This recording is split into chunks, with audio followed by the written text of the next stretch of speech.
우리 고백할까요? 예수 나의 좋은 치료자, 그의 눈이 머무는 곳은 나의 슬픔과 고통. 고개 들어 그의 눈을 볼 때에 난 알았네. 예수 나의 좋은 치료자, 예수 나의 좋은 치료자, 예수 나의 좋은 치료자, 그의 손길이 닿는 곳은 나의 상처와 아픔, 영원히 흐를 것 같았던 눈물 다 멎었네. 예수 나의 치료자. 나 노래하리라,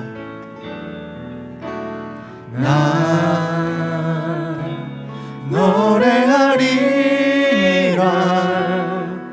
전한 나를 돌아보신 그새 주를 찬양해. 하늘 닿는 곳까지 내 손 들리라. 예수 나의 치료자. 우리 다시 처음부터 고백합시다. 예수 나의 좋은 치료자, 예수 나의 좋은 치료자, 그의 눈이 머무는 곳은, 그의 눈이 머무는 곳은 나의 슬픔과 고통. 고개를 들어 그의 눈을 볼 때에 난 알았네. 예수 나의 좋은 치료자. 예수 나의 좋은 치료자, 예수 나의 좋은 치료자, 그의 그의 손길 손길이 닿는 곳은 나의 상처와 아픔, 영원히 흐를 것 같았던 나의 난 멎었네. 예수 나의 치료자. 나 노래하리라, 나 노래하리라. 전한 나를 돌아보신 그새 주를 찬양해. 하늘 닿는 곳까지 내 손 들리라. 예수 나의 나 노래하리라. 아멘. 나 노래하리라. 전한 나를 돌아보신 그새 주를 찬양해. 하늘 닿는 곳까지 내 손 들리라. 예수 나의 나 노래하리라. 나 노래해, 나 노래하리라. 전한 나를 돌아보신 그새 주를 찬양해. 하늘 닿는 곳까지 내 손 들리라. 예수 나의 천번을 불러도 아멘로, 천번을 불러도 내 눈에는 눈물이 멈추지 않는 것이 십자가의 그 사랑, 나를 살리려 아멘. 하늘 보자 버리신 나를 사랑하신 분, 그분이 예수요. 우리 처음부터 고백합시다. 천번을 불러봐도 내 눈에 눈물이 멈추지 않는 것은 십자가의 그 사랑, 나를 살리려 지신 그 십자가. 모든 물과 피 나의 더러운 죄 씻으셨네. 나를 향한 그 사랑 생명을 내어주사 영원한 생명을 내게 주심을 감사해. 천번을 불러도 내 눈에는 눈물이 멈추지 않은 것은 십자가의 그 사랑. 나를 살리려 하늘 보좌 버리신 나를 사랑하신 분, 그분이 천번을 불러도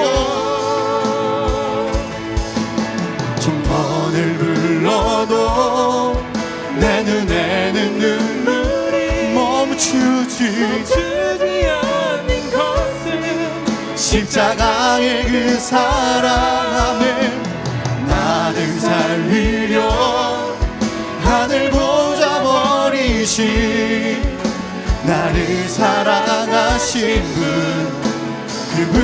우리 두 손 들고 고백할까요? 천번을 불러도 천번을 불러도 아멘. 내 눈에는 눈물이 내가 멈추지 않는 것은 십자가의 그 사랑.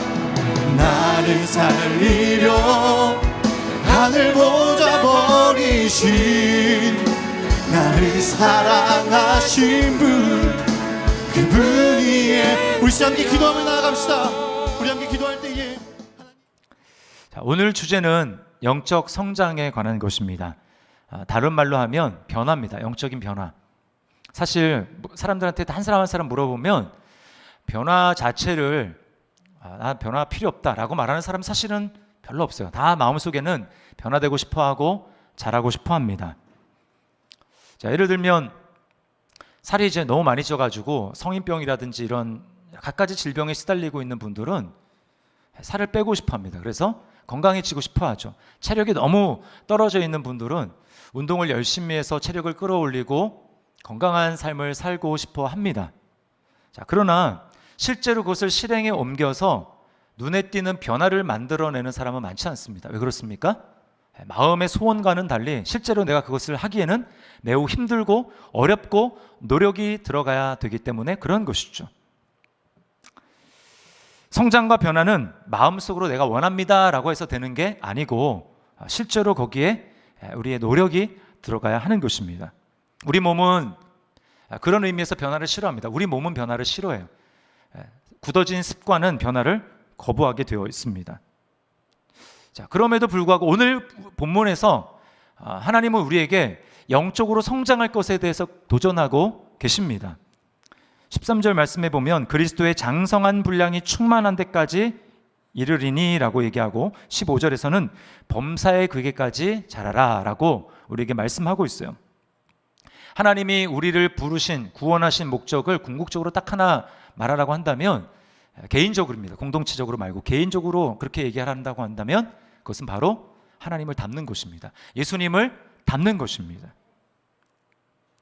여러분에게는 내가 그렇게 돼야지, 나는 영적으로 성장해야지, 멈춰 있으면 안 되지, 예수님을 계속 닮아가야 돼 라고 하는 그런 인식과 의식이 여러분에게 있습니까? 그런 욕망 그리고 그런 욕구가 여러분에게 있습니까?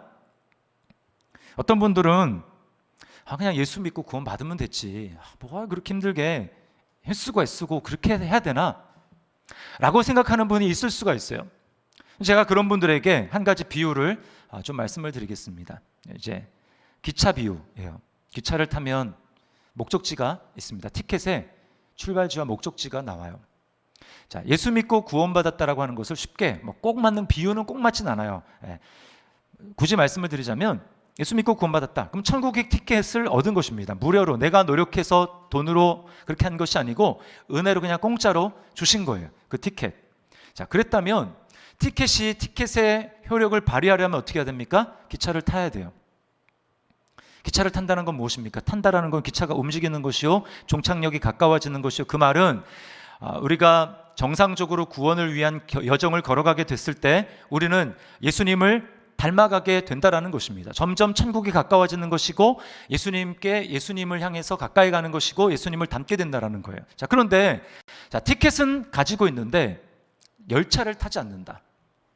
그럼 뭘 얘기하는 것입니까? 그런 게 있을 수도 없겠지만 그것은 티켓의 의미 자체가 없다라는 것을 우리에게 말하는 것이죠. 그러므로 내가 구원받았다. 구원만 받고 나는 예수님을 닮아가지 않겠다. 그건 나에게 너무나 힘든 일이다. 나는 그러고 싶지 않다라고 하는 것은 맞지 않다라는 것입니다. 여러분이 구원받은 하나님의 자녀가 맞다면 분명히 마음속 깊은 곳에 갈망의 차이와 정도의 차이는 있을지 모르겠지만 나 예수님 닮고 싶다. 영적으로 난 좀 더 성장하고 싶다. 이런 마음속에 의식이 있고 또 욕구가 있을 것입니다. 어떤 분은 한동안 계속해서 성장하다가 멈춘 분들이 있습니다. 또 어떤 분은 더디지만 계속해서 꾸준히 성장하는 분도 있습니다. 여러분의 현재의 모습이 어떠하든지 상관없이 여러분은 하나님 앞에 서는 그날까지 저도 마찬가지입니다. 영적인 성장을 멈추어서는 안 됩니다. 왜 그렇습니까? 우리의 목표는 예수님이기 때문에 그래요. 우리의 목표는 그냥 실시한 정도가 아니고 하나님이 예수님을 우리의 목표로 딱 정해놓고 그 예수님을 닮으라고 예수님을 향해서 성장하라고 우리에게 말씀하고 계시기 때문에 그렇습니다. 바울 사도를 예를 들어 볼까요? 빌립보서에 보면 바울 사도 이렇게 얘기합니다. 우리가 보면 바울 사도는 정말 예수님을 많이 닮았으니까 영적으로 굉장히 많이 성장했으니까 그 정도만 해도 충분히 만족할 수 있을 만한데 바울 사도는 그러지 않았어요. 뭐라고 얘기합니까? 나는 한 일을 잊어버렸다. 내가 이제까지 어디에 이뤘든지 나는 지나간 일이 중요하지 않다. 내 눈앞에는 나의 목적이 되시고 나의 표대가 되시는 예수 그리스도가 계신데 나는 그분을 향하여 지금도 달려간다. 적당히가 아니라 바울 사도는 예수님을 닮기 위해 애쓰고 힘쓰고 달려가는 그런 삶이라고 이야기를 하고 있어요. 오늘 이 영적인 성장에 대해서 두 가지 좀 질문을 던지고 거기에 대한 답을 생각해 보려고 해요. 두 가지는 왜 그리고 하나는 어떻게입니다. 왜 성장해야 되는가? 어떻게 성장할 수 있는가? 첫 번째, 왜 성장해야 될까요? 성장하지 않으면 어린아이로 머물게 되는데 그러면 치명적인 위험이 있다고 오늘 경고하고 있습니다. 14절 말씀을 보세요. 같이 한번 읽어볼까요? 시작. 이는 우리가 이제부터 어린아이가 되지 아니하여 사람의 속임수와 간사한 유혹에 빠져 온갖 교훈의 풍조에 밀려 요동하지 않게 하려 함이라. 여러분, 여기 어린아이라는 것은 아이도 되게 그 연령 차이가 많이 나잖아요. 여기 어린아이는 젖먹이입니다. 젖먹이. 굉장히 어리죠. 이 젖먹이 어린아이 수준에 머물러 있다. 그럼 매우 위험할 수밖에 없어요. 바울은 그것을 두 가지 이미지로 우리에게 설명하고 있습니다. 첫 번째는 도박판의 이미지, 속이는 이미지, 도박판에 속이는 이미지입니다. 여기 사람의 속임수와 간사한 유혹이라고 이야기를 하고 있어요. 여기 이제 속임수라는 게 그 당시에 유흥이었던 이 주사위를 얘기하는 겁니다. 주사위를 던져가지고 노는 그런 게임을 말해요. 지금으로 얘기하면 타짜가 있는 도박판입니다. 혹시 그런 도박판 가본 적 있으십니까? 저는 이제 경험해 보지 못하고 영화나 드라마를 통해서 봤어요. 처음엔 어떻게 해요? 처음에는 잃어줍니다. 처음엔 잃어줘요. 그래서 어떻게 합니까? 땄으니까 재미가 있어서 점점 더 판돈을 키워가죠. 그럼 결국엔 어떻게 됩니까? 다 돈을 잃는 거예요. 이게 바로 속임수라는 것입니다. 그런가 하면 여기 간계라는 것은 의도적으로 바른 길을 가고 있는 사람을 유혹해서 길을 벗어나도록 탈선하도록 만드는 것입니다. 어릴수록 이런 속임수에 잘 당하게 돼요. 자녀를 이제 키워보신 분들 다 아시겠지만 어렸을 때 자녀들 돌사진을 찍지 않습니까? 저도 이제 아이들 어렸을 때 돌사진을 찍었는데 돌사진 찍을 때 매우 어려워요. 왜냐하면 아이들이 가만히 있지 않습니다. 사진기를 딱 보고 사진사를 봐야 되는데 아이들이 시선을 뺏는 게 너무 많죠. 그렇기 때문에 항상 돌사진을 찍는 사진사가 갖고 다니는 게 있습니다. 혹시 뭔 줄 아세요? 예? 따닥이. 맞아요. 따닥이. 이렇게 딱 흔들면 따닥 소리 나는 게 있어요. 애기야 막 박수도 치면서 여기 봐 하면서 따닥 하면은 애가 잠깐 소리 나는 곳을 딱 봅니다. 그때 재빨리 탁 사진을 찍는 거예요. 그러니까 아이들이 그만큼 단순하고 시선에 매우 약합니다. 제가 예전에 방송에서 이제 그 아이들을 대상으로 실험을 한 걸 봤어요. 뭐냐면은 유치원 다니는 아이들, 또 초등학교 뭐 1학년 정도 됐을까요? 그런 어린 아이들이 이제 유치원이나 학교 끝나고 집으로 오잖아요. 그러면 이제 한 명을 정해가지고, 정하는 게 아니고 그 배우를 보내가지고 아이들한테 이렇게 얘기하는 것입니다. 아줌마는 엄마 친구인데 엄마가 잠깐 아줌마랑 같이 어디에 있으라고 했어. 그러면서 이제 그 아이 손을 잡고 아이를 이렇게 데리고 가는 거예요. 그 실험을 하는 것입니다. 그래서 아이들이 몇 명이나 몇 퍼센트나 그렇게 유혹에 넘어가는가라고 하는 거를 실험을 한 거예요. 그래서 이제 그거 다 찍습니다. 그리고 나중에 그 해당되는 아이의 어머니에게 보여주는 거예요. 근데 보여주기 전에 결과를 모르니까 어떻게 됐을 것 같아 물어보면, 우리 아이는 평소에 그런 교육을 너무 많이 했기 때문에 절대로 낯선 사람에게 그렇게 속지 않을 거예요. 그럼 사진을, 그 영상을 딱 보여주면 깜짝 놀라는 거예요. 그렇게 평소에 교육을 많이 하고 낯선 사람 따라가지 말라고 해도 다 따라갑니다. 한 5명 하면 한 4명 정도가 다 따라가는 거예요. 여러분, 영적으로도 마찬가지입니다. 갖은 속임수로 이 세상에서의 우리의 시선을 빼앗아서 우리로 하여금 하나님 나라를 향해서 걸어가는 그 걸음을 탈선하도록 만드는, 우리를 유혹하는 존재가 있습니다. 누굽니까? 마귀죠, 마귀. 고린도후서 11장 3절 말씀해 보세요. 이렇게 얘기합니다. 뱀이 그 간계로 하와를 미혹한 것 같이 너희 마음이 그리스도를 향하는 진실함과 깨끗함에서 떠나 부패할까 두려워하노라. 그 하와는 하나님의 말씀이 그 마음에 있었습니다. 그리고 하나님을 바라보며 믿음으로 살던 사람이에요. 그러나 뱀으로 둔갑한 이 마귀가 하와를 꿰자 어떻습니까? 하나님을 바라보는 시선에서 선악과를 바라봅니다. 세상을 바라봅니다. 탈선하게 된 것이죠. 여러분, 여러분의 시선은 지금 요즘 어디를 향하고 있습니까? 여러분의 마음에는 무슨 생각이 가득 차 있습니까? 어떤 분은 요즘에 오르는 부동산 시세를 보면서 내가 산 어떤 땅이 많이 올라야 되는데, 아파트가 많이 올라야 되는데 부동산이나 주식에 마음이 빼앗긴 분들도 있을 것입니다. 또 어떤 분은 코로나로 이 우울함을 벗어나기 위해서 여러 가지 재미있는 것들, 뭐 드라마나 쇼핑 이런 거에 마음이 빼앗긴 분도 있을 것입니다. 그런가 하면 어떤 분은 커리어와 스펙을 쌓는데 온통 마음이 빼앗겨 버린 분도 있을 것입니다. 그것들이 나쁘다라는 게 아니고, 문제는 무엇입니까? 내 마음이 지금 어디를 향하고 있는가, 내 시선이 지금 어디를 향하고 있는가라고 하는 것입니다. 지금 내 마음이 하나님을 향하지 못하고 내 시선이 하나님을 향하고 있지 않다면 그 대상이 어떤 것이든지 간에 그것은 우리를 유혹하는 데 쓰이는 도구요, 사단이 우리를 그렇게 하고 있다는 거예요. 우리 정신을 혼잡하게, 우리 시선을 정신없게 해서 다른 것을 바라보도록 하는 것입니다. 그러므로 우리가 그것의 속임수에 빠져서 넘어가지 않게 되려면 우리는 성장해야 되는 거예요. 성장하는 만큼 속지 않을 수가 있는 것입니다. 오늘 두 번째 이미지는 파도에 휩쓸리는 작은 배의 이미지예요. 온갖 교훈의 풍조에 밀려 요동한다라고 하는 그 말이 바로 그것입니다. 여러분, 오늘날 얼마나 많은 지식들이 세상에 넘쳐나고 있습니까? 세상의 처세술과 심리학이 거기에 기독교라는 이름으로 포장해서 교묘하게 교회 안으로 들어오고 또 기독교 서점 안으로 들어오고 있습니다. 여러분은 그것을 분별해낼 수 있습니까? 이것을 딱 보니까 이거는 잘못됐네, 이거는 하나님 말씀이 아니네, 이거는 복음이 아니네. 여러분 분별해낼 수 있어요? 여러분이 만약에 어린아이에 멈춰져 있다면, 성장하지 않고 있다면 여러분 분별하지 못할 것입니다. 이 얘기 들으면 이게 옳은 것 같고 저 얘기 들으면 저게 옳은 것 같고 왔다 갔다 중심이 없이 그렇게 헤매게 되는 거예요. 이게 바로 어린아이가 가진 모습이라는 것입니다. 왜 그래요? 중심이 없어요. 진리의 닻을 딱 내려서 거기 중심을 두고 있지 못하니까 자꾸 휘둘리는 것입니다. 고린도 교회가 이런 모습이었어요.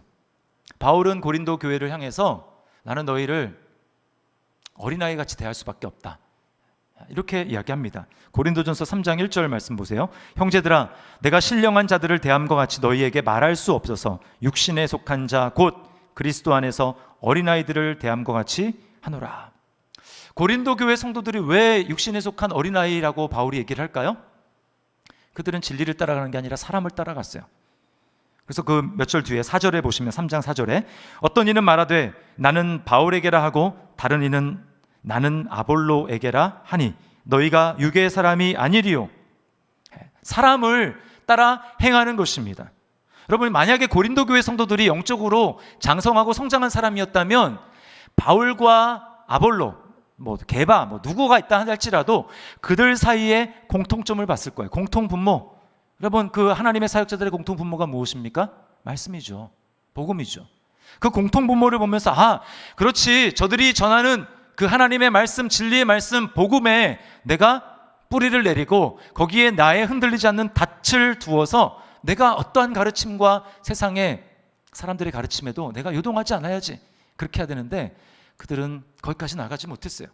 사람이 이 사람 하면 그 사람을 따라가고 이 사람 하면 그 사람을 따라가고 사람을 따라가는 것입니다. 그래서 바울 사도가 우리가 요즘에 고린도후서 말씀 묵상하지 않았습니까? 탄식을 하는 거예요. 탄식을.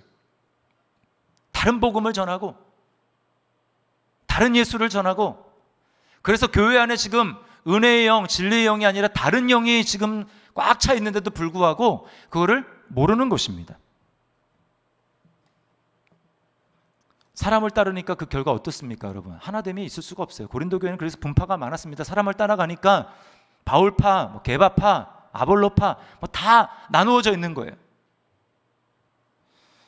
얼마나 하나님께 쓰임받기 좋은 교회였습니까? 은사가 굉장히 많았어요. 그래도 불구하고 나눠져 있으니까 영적으로 어린아이고 성장하지 못하니까 많은 가능성과 잠재력과 은사가 있음에도 불구하고 영향력 있게 쓰임받지 못하더라는 것입니다. 우리 영적으로 성장해야 돼요. 흔들리지 않고 딱 중심을 잡고 하려면 영적으로 성장해야 하는 것입니다. 자, 그럼 두 번째, 어떻게 성장할 수 있을까요? 어떻게 어린아이에서 벗어나서 예수 그리스도의 장성한 분량까지 우리는 계속해서 성장할 수 있을까요? 여러분, 이거 딱 한 가지만 기억하세요. 그 한 가지는 다른 방도가 없습니다. 다른 방법이 없습니다. 딱 한 가지밖에 없어요. 그건 뭐냐? 진리를 따라 행하는 것입니다. 무엇이라고요? 진리를 따라 행하는 것. 15절 말씀을 보십시오. 우리 같이 한번 읽어보겠습니다. 15절 시작. 오직 사랑 안에서 참된 것을 하여 범사에 그에게까지 자랄지라. 참된 것을 하여 진리로 무장해서 진리를 따라 진리 가운데 행하는 것, 이것이야말로 어린아이에서 벗어나서 영적으로 성장할 수 있는 유일한 방법입니다. 이것밖에 없고 이거 외에 길이 없어요. 진리가 뭐예요? 하나님 말씀이죠. 하나님 말씀의 핵심인 그리스도죠. 근데 여러분, 진리 가운데 행한다라는 것은 머릿속으로 많이 아는 데서 그치는 게 아닙니다. 머릿속으로 알 뿐만 아니라 그 아는 것을 가지고 나 자신의 모습을 비추어 보고 그렇게 드러난 나의 모습에 진실하게 직면하는 것을 말하는 거예요. 하나님 말씀 앞에서 나의 모습을 가감없이 회피하지도 말고 변명하지 말고 외면하지도 말고 직면해야 됩니다. 그렇게 할 때에만 우리는 사람의 속임수와 간사한 유혹에서 벗어나고 또 온갖 세상의 그런 가르침에 요동하지 않을 수가 있는 거예요. 히브리서에 보면 예수님을 믿은 지 오래됐고 교회를 다닌 지 오래됐음에도 불구하고 성장하지 않는 그런 사람들을 향해서 탄식하고 있는 그런 말씀이 나옵니다. 시간이 오래됐는데도 젖만 먹어요. 젖만. 단단한 하나님의 말씀 음식을 먹는 것이 아니고 젖만 먹습니다. 히브리서 5장 13절 말씀입니다. 이는 젖을 먹는 자마다 어린아이니 의의 말씀을 경험하지 못한 자요. 의의 말씀을 경험했느냐 경험하지 못하느냐, 이게 바로 영적으로 성장하느냐 어린아이에 머물려 있냐 그 차이라는 거예요. 여러분, 의의 말씀을 쉽게 말씀을 드립니다. 그게 뭘까요? 의의 말씀이란 책망하시는 하나님의 말씀입니다. 나를 있는 모습 그대로 직면하게 하시는 하나님의 말씀이에요. 여러분, 하나님은 우리에게 때때로 위로를 주십니다. 저는 여러분이 예배하러 나올 때마다 하나님의 사랑과 은혜를 경험하면서 여러분이 하나님의 위로를 받을 수 있기를 바랍니다. 그런데요, 내가 늘 위로만 받으려고 한다면 여러분은 계속 어린아이에 머물러 있을 수밖에 없다라는 거예요. 위로만 받는 거예요. 성경을 하나님이 우리에게 주신 목적이 뭡니까? 디모데후서 3장 16절 우리 지난번에 외웠었죠? 뭐예요? 교훈과 책망과 바르게 함과 의로 교육하는 거예요. 하나님이 생각했을 때 의, 방향이 이쪽이 옳아요. 그러면 내가 이쪽으로 가면 하나님은 우리에게 책망하십니다. 너 지금 이쪽에 서 있어. 너 돌이켜야 돼. 계속 그쪽으로 가면 너 위험해. 라고 우리에게 경고하시고 책망하시는 하나님의 음성을 보면서 내가 지금 그 상황 가운데 있구나 라고 하는 것을 깨닫고 직면해야 됩니다. 여기 있으면서도 하나님 우리에게 책망하시는데 나는 책망은 별로 좋아하지 않아요 라고 하면서 외면하고 변명하고 회피한다면 여러분 절대로 성장할 수가 없습니다.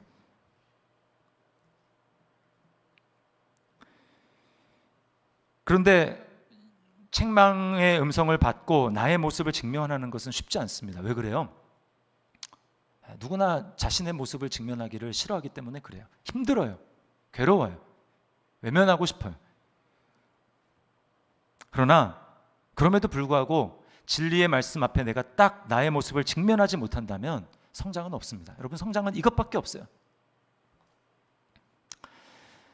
물론 이제 영적인 건 아니고 심리학적이고 정신적인 영역이라서 조금 다를 수 있지만 맞닿아 있습니다.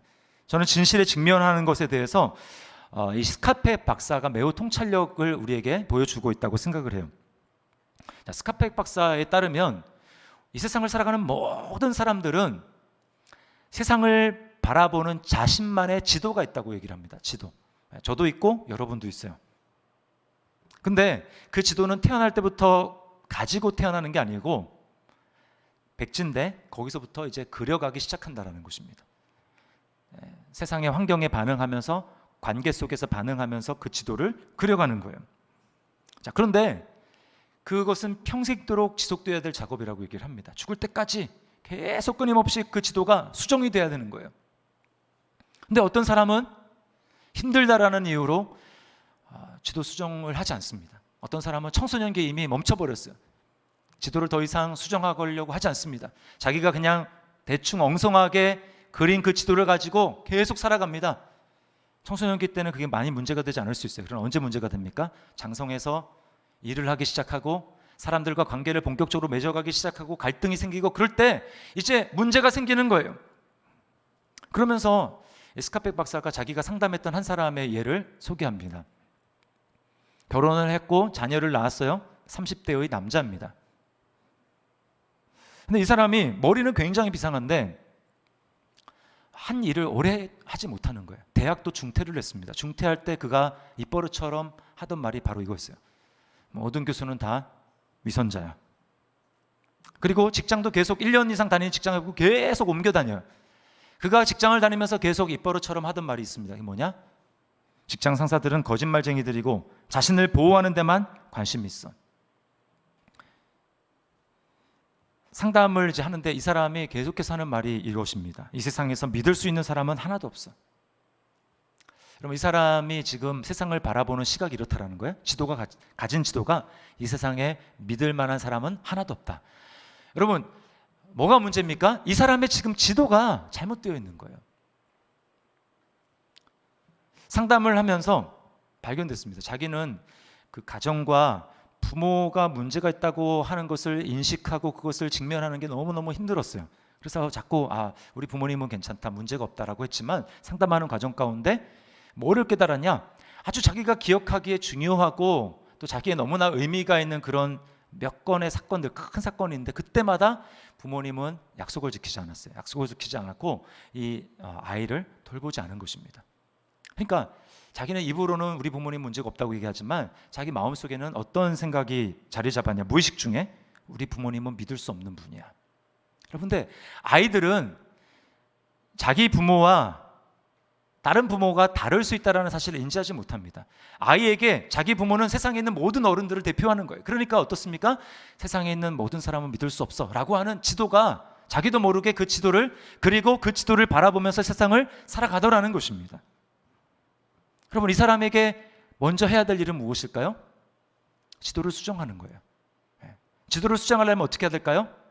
힘들지만, 어렵지만, 세상 사람들 중에서는 믿을 만한 사람들도 많이 있다는 것을 자기가 믿고 사람들을 믿어보는 훈련, 그렇게 하는 것입니다. 영적으로도 마찬가지예요. 하나님의 말씀은 성경에서 거울과 같고 또 수술하는 칼과 같다고 이야기를 합니다. 그래서 여러분, 우리가 제대로 된 정말 하나님의 은혜를 받게 될 때, 성경을 보거나 아니면 말씀을 들을 때, 설교를 들을 때에 어떤 일이 일어나냐면 내 모습이 드러나게 되어 있어요. 하나님의 말씀 앞에 비춰가지고 나는 지금 이런 모습이구나 라고 하는 것들을 깨닫게 되어 있습니다. 생각지도 못했던 나의 죄악을 깨닫게 되고요. 그리고 내가 꽁꽁 감추어 놓았던 나의 잘못된 동기들이 드러나게 됩니다. 나의 문제점들이 수면 위에 이렇게 드러나게 되는 거예요. 때로는 마음에 찔림이 있습니다. 양심의 가책을 받기도 합니다. 여러분, 만약에 그런 일이 있습니까? 여러분에게 그런 일이 일어나고 있습니까? 여러분 그런 경험을 해본 적이 있습니까? 그리고 그런 경험은 지금도 계속되고 있습니까? 만약에 그렇다면 여러분, 하나님 앞에 감사하셔야 돼요. 그런 일이 있다는 것은 하나님이 여러분을 사랑하신다라는 증거고, 그리고 여러분에게 지금 하나님이 일하고 계신다라는 증거입니다. 반면에 설교를 들으면서 또는 성경을 읽으면서 이거는 내 남편 얘기인데, 이거는 내 아내가 들어야 될 얘기네, 오늘 이 얘기를 아들이 들었었어야 되는데, 그래 제발 오늘 말씀을 듣고 아무개 집사가 좀 깨달았으면 좋겠다, 회개했으면 좋겠다. 여러분, 이렇게 말씀을 듣고 있다면, 성경을 보고 있다면 여러분은 지금 잘못 보고 있는 것입니다. 속고 있는 거예요. 그럼 진리 가운데 행하는 게 아니에요. 성경은 보고 있지만, 진리신 하나님 말씀을 보고 있지만 진리 가운데 행하는 게 아닙니다. 진리 가운데 행하는 것은 말씀을 직면한 나의 모습을 보면서 인정하고 회피하지 않고 그것을 받아들여서 고치는 거예요. 그러므로 우리는 하나님 말씀 앞에 정직하게 반응해야 됩니다. 변명하지 말고 인정해야 돼요. 돌이켜야 돼요. 한 번에 안 됩니다. 왜 설교를 들었는데도 변화가 일어나지 않을까요? 그건 잘못된 전제를 가지고 있어서 그래요. 오늘 은혜만 한번 왕창 받으면, 부흥했다나 무슨 특세 때 왕창 은혜 받고 눈물 흘리면 변화될 거야. 아닙니다, 여러분. 계속해서 내가 깨달은 바를 내가 깨달았어요. 그럼 어떻게 해야 돼요? 그것을 실행에 옮겨봐야 되는 거예요. 한 번에 됩니까? 절대 안 되죠. 리더십의 대가인 존 맥스웰이라는 사람이 변화의 4단계를 이렇게 설명했습니다. 첫 번째는 의식도 못하고 할 수도 없는 단계. 의식도 못하는 걸 어떻게 하겠습니까? 자기에게 전혀 모르는 걸 할 수가 없죠. 그 다음 2번째는 뭐예요? 의식은 했는데 할 수 없는 단계가 있어요. 그렇게 해야지, 의식은 하는데 안 돼요. 그때만 해도 이미 변화가 있는 거예요. 의식했다라는 것 자체가 변화가 있는 것입니다. 3번째는 뭐예요? 의식하면 할 수 있는 단계. 의식해도 할 수 없는 거를 계속 해보기 시작하면 어느 순간에는 의식하면 조금씩 되기 시작하는 거예요. 여러분, 이게 놀라운 변화 아닙니까? 그 다음에 더 큰 변화 4번째는 뭐예요? 이제는 의식하지 않아도 자연스럽게 되는 단계가 있어요. 어떻게 우리가 하나님 말씀을 처음 딱 들으면서 그렇구나 라고 한다고 바로 변화가 되겠어요? 아니에요. 이제 알았다면 해보는 것입니다. 당연히 실패하죠. 계속 안 될 거야 아마. 그러나 계속 도전하는 것입니다. 계속 작정하고 계속 해보고 하다 보면 어느 순간에는 좀 내가 열심히 의식하면 좀 되기 시작하는 단계가 있어요. 그렇게 또 노력하고 또 도전하고 하는 것입니다. 여러분, 우리가 진리를 따라 행하기 위해서 우리는 혼자의 힘으로는 안 됩니다. 공동체의 도움이 반드시 필요해요. 16절 말씀을 보세요. 그에게서 온몸이 각 마디를 통하여 도움을 받음으로 연결되고 결합되어 각 지체의 분량대로 역사하여 그 몸을 자라게 하며 사랑 안에서 스스로 세우느니라. 그럼 공동체가 얼마나 축복인지 모릅니다. 하나님께서 나를 변화시키기 위해서, 깨닫게 하시기 위해서 공동체를 주셨어요. 제가 스캇백 박사의 말을 인용해 보겠습니다. 우리가 가진 현실에 대한 지도가 정말 유효한지 확인해 볼 수 있는 단 하나의 방법은 다른 지도 제작자들의 비판과 도전을 받게끔 자신의 지도를 내보이는 것이다. 다른 지도 제작자들이 누구예요? 다른 사람이죠. 우리 모두가 다 지도를 제작하고 있는 사람들이에요. 근데 그 지도를 서로 내어 보이면서 내 지도는 이래 드러내야 되는 것입니다. 자신의 지도를 내보여야 되는 거예요. 그럴 공동체가 어디 있습니까? 두 가지죠. 가정과 교회. 결혼해서 여러분들 이때까지 살면서 배우자와 한 번도 안 싸워보신 분 계세요? 회개하셔야 됩니다. 거짓말하고 있기 때문에. 배우자와 갈등을 빚고 다투다가 보면 분명히 똑같은 상황인데 지도가 달라요. 나는 이렇게 바라보고 있고 그 배우자는 저렇게 바라보고 있습니다. 그럴 때 내 지도만 옳다고 주장해서는 안 됩니다. 내 지도는 왜 이럴까를 생각해야 돼요. 저는 그런 면에서 요즘에 바쁘다 보니까 사실은 이런 깊은 얘기를 하기가 어렵죠. 그런 면에서 저는 가정 예배가 매우 좋다고 생각을 합니다. 가정 예배에서 말씀을 가지고 자신의 마음에 있는 생각들 그리고 감정들 또 진솔한 마음으로 기도 제목들을 나누다 보면 자신의 그 감추어졌던 그런 지도들이 보이기 시작하는 거예요. 다락방도 마찬가지입니다. 공동체 안에서 하나님의 말씀을 가지고 단 한 사람이 아니죠. 굉장히 여러 지도들이 똑같은 상황에서 똑같은 저 사람은 이렇게 바라보고 있구나 지도들을 다 비교할 수가 있게 되는 거예요. 그러면 나는 이렇게만 생각했는데 이것이 아니라 나의 지도가 이 부분에 있어서는 잘못되어 있을 수 있겠구나 라고 하는 것을 깨닫고 그럼 이렇게 고쳐봐야 되겠다 라고 도전할 수 있는 용기와 그 계기가 생기는 것입니다. 그러므로 갈등이 있더라도 다락방의 여러 지체들은 축복이에요. 맨날 또 마음 맞는 사람들이랑만 내가 사귀어야지. 그렇게 해서는 우리가 발전할 수가 없습니다. 우리가 성장할 수가 없습니다. 저는 관계의 갈등에 대해서 굉장한 두려움이 많습니다. 보통 이상의 두려움을 가지고 있어요. 그러다 보니까 비난에 대해서도 굉장히 힘들어합니다. 비난받는 거 좋아하는 사람이 어디 있겠느냐마는 저는 훨씬 더 그런 부분에 있어서 민감하고 더 두려워요. 예전에는 저한테 그런 모습이 있는지도 모르고 살았어요. 모르고. 왜? 우리 집안에서만 그려진 그 지도를 가지고 살다 보니까. 근데 결혼을 하고 아내와 막 이런저런 갈등을 겪고 싸우고 다투고 그 다음에 교회 공동체 안에서 사역을 하다 보니까 똑같은 상황인데 다른 사역자들 다르게 반응하고 또 다른 목사님이 저에 대해서 당신은 이렇다라고 이야기를 해주니까 제가 나는 한 번도 그렇게 생각해보지 않고 나는 그렇지 않은 줄 알았는데 자신의 모습을 발견하는 것입니다. 제가 왜 그러나 한번 생각을 해봤어요. 그랬더니 제가 초등학교 2학년 때 부모님이 개척을 하셨잖아요. 근데 엄청나게 두 분이 싸우셨습니다.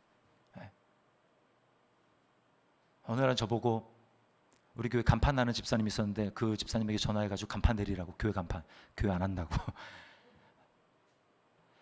교회를 안 하는 걸로만 끝나는 게 아니라 가정이 막 깨질 것 같은 그런 위기를 많이 느꼈어요. 그러면 제가 3남매 중에 막내다 보니까 어렸을 때 너무나 막 그렇게 두려웠던 것입니다. 이러다가 하늘이 무너지는 건 아닌가. 그러니까 갈등 자체를 너무나 힘들어하니까 제가 그거를 느끼지 않으려고 외면하고 회피하고 하면서 제가 여러분 느끼셨는지 모르겠지만 이렇게 감정의 표현이 얼굴이 잘 안 됩니다. 포커페이스. 그러나 마음속으로는 막 두려운 거예요. 시간이 좀 지났지만 이제 지난번에 어떤 사역 때문에 갈등이 있었던 적이 있었어요. 근데 이제 제가 그 갈등을 해결해야 되는데 그러기 위해서 이제 어떤 분에게 성도에게 전화를 했어야 되거든요. 근데 마음속에 막 두려움이 있는 거예요. 이게 해결이 잘 안 되면 어떻게 하나 이런 두려움. 그러다 보니까 두려움 있으면 여러분 이제 금방 잘 안 움직이시게 되잖아요. 그러니까 시간이 가고 그래서 좀 늦게 전화를 했어요. 그랬더니 그분이 저에게 뭐라 그러냐면 목사님 혹시 이런 상황들이 두려우세요?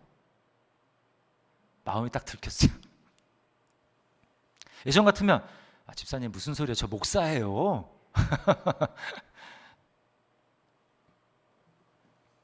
근데 제가 이제 그런 모습이 저한테 있다는 걸 아니까 솔직하게 인정해서 집사님 솔직하게 저 이런 상황이 참 두려워요, 무서워요. 집사님 저 위해서 기도해 주세요. 이렇게 솔직하게 인정하기가 쉽지 않았지만 그렇게 인정을 했어요. 그리고 지나고 나니까 참 그분이 고맙더라고요. 여러분 이게 어떻게 가능합니까? 만약에 혼자만 있었다면 절대로 제가 그렇게 할 수 있는 기회가 없었을 거예요. 이게 지금 저도 성장하는 과정 아닙니까? 공동체 안에 있기 때문에 공동체의 도움을 통해서 우리가 이렇게 알게 되는 것입니다. 여러분 우리가 힘들고 어려움에도 불구하고 계속해서 진리에 직면할 수 있는 그런 능력의 원천이 어디서부터 나오니까? 그것은 바로 하나님의 사랑이에요. 오늘 그냥 진리라고 하지 않고 뭐라고 얘기했습니까? 사랑 안에서 참된 것을 하여, 사랑 안에서 참된 것을 할 수 있는 것입니다. 여러분 하나님이 저와 여러분을 어떻게 사랑하셨습니까? 우리가 잘난 일을 하고 하나님 앞에 예쁨 받을 만한 짓을 많이 하니까 그래서 하나님이 우리를 사랑하시는 것입니까? 아니죠. 우리가 하는 모든 것을 알고 계세요. 과거를 알고 계시고 지금 내가 얼마나 죄인인지를 알고 계시고 앞으로도 내가 하나님 앞에 얼마나 지금보다 더 망가질 수 있는 존재인 것을 주님이 아십니다. 그럼에도 불구하고 주님이 우리를 정죄하시거나 심판하십니까? 아니죠. 주님은 내가 받아야 될 모든 정죄와 그것을 죄를 가지고 주님은 십자가에서 자신이 대신 죽으셨어요. 우리가 아직 죄인 되었을 때에 그리스도께서 우리를 위하여 죽으심으로 하나님께서 우리에 대한 자기의 사랑을 확증하셨느니라. 그러므로 우리가 아무리 앞으로 여러분 바닥을 친다고 해도 하나님 놀라지 않습니다. 야, 내가 살다 너가 진짜 이 정도일 줄은 내가 그랬으면 내가 한번 다시 생각해 볼 텐데, 너 구원하는 거 다시 한번 생각해 볼 텐데. 우리 주님 절대로 그러시지 않아요. 놀라시지 않습니다. 다 알고 있다. 여러분 그런 주님 앞에서 우리가 뭘 숨기겠어요? 이미 다 아시고 용서해 주셨는데 그 힘이 진리에 직면할 수 있는 바로 주님이 나를 사랑하시는 그 사랑을 내가 믿기 때문에 그 사랑의 힘으로 우리는 진리에 직면할 수 있고 계속해서 진리에 따라 행할 수 있게 되는 것입니다. 여러분 기억하십시오. 우리의 성장의 목표는 성경에 있는 위인이 아닙니다. 어느 정도가 아닙니다. 완전하신 예수 그리스도, 그분을 닮으라고 우리를 구원해 주셨어요. 그러므로 나는 이 정도면 괜찮습니다. 우리 만족할 수 없고 주님 앞에서는 그날까지 우리는 계속해서 예수님을 닮아가야 될 줄 믿습니다. 어린아이에 머물면 안 돼요. 위험해요. 사람의 속임수와 간사한 유혹에 빠질 수 있습니다. 또 이런저런 온갖 세상의 가르침에 넘어갈 수 있어요. 사람이 중심이 될 수 있습니다. 우리가 성장할 수 있는 비결 딱 한 가지밖에 없어요. 진리이신 하나님 말씀 앞에 나를 드러내는 것입니다. 직면하는 것입니다. 외면하지 않는 거예요. 그리고 그것에 따라서 진리를 계속해서 행하는 것입니다. 한 번으로 끝나는 게 아니에요. 계속해서 나를 용납해 주시는 주님의 사랑을 의지해서 계속해서 도전하고 실천하고 순종하고, 그럴 때에 우리 안에 변화가 일어나고 우리 안에 세상을 바라보는 지도는 더 말씀에 가까워지고 더 예수님에 가까워지고 우리는 주님 앞에 이를 때까지 계속 성장을 멈추지 않는 그런 사람이 될 줄 믿습니다. 이런 은혜가 저와 여러분에게 더 넘칠 수 있기를 주님의 이름으로 축원합니다. 우리 말씀을 기억하면서 제가 예수님 닮기 원합니다. 예수 닮기를 내가 원하네. 우리 찬양 하나님 앞에 드리겠습니다.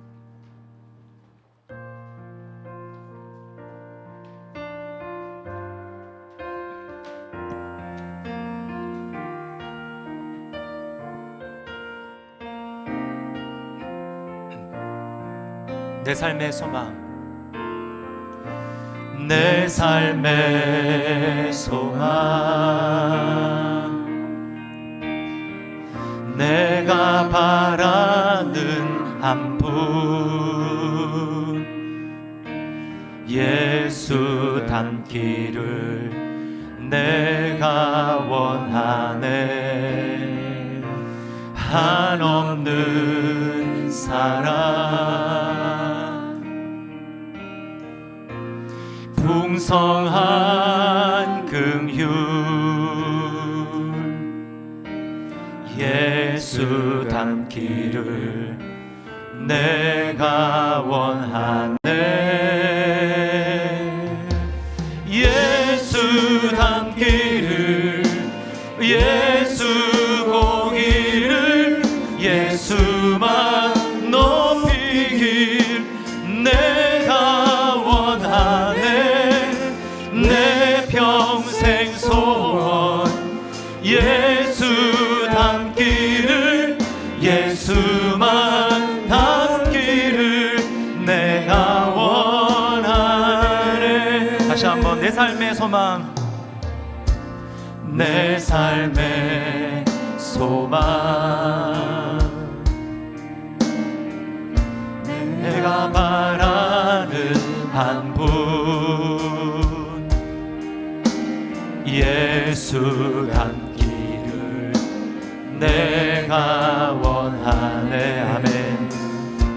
한없는 사랑, 그 사랑 때문에 우리는 진리 가운데 나아갈 수 있습니다. 풍성한 긍휼,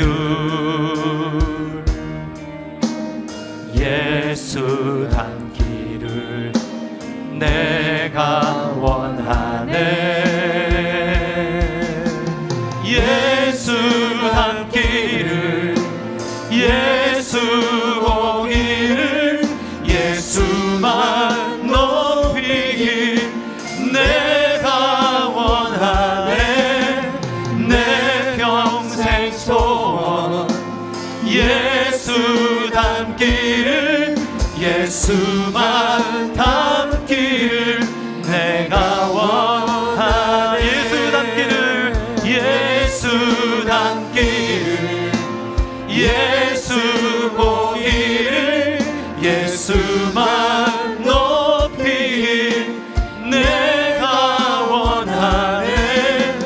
내 평생 소원 예수 닮기를, 예수만 닮기를 내가 원하네. 완전하신 예수,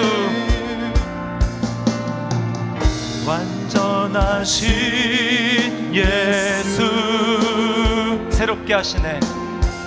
새롭게 하시네. 연약한 내 영혼, 연약한 내 영혼 온전하게 되리, 온전하게 돼. 다시 한번 완전하신 예수, 완전하신 예수,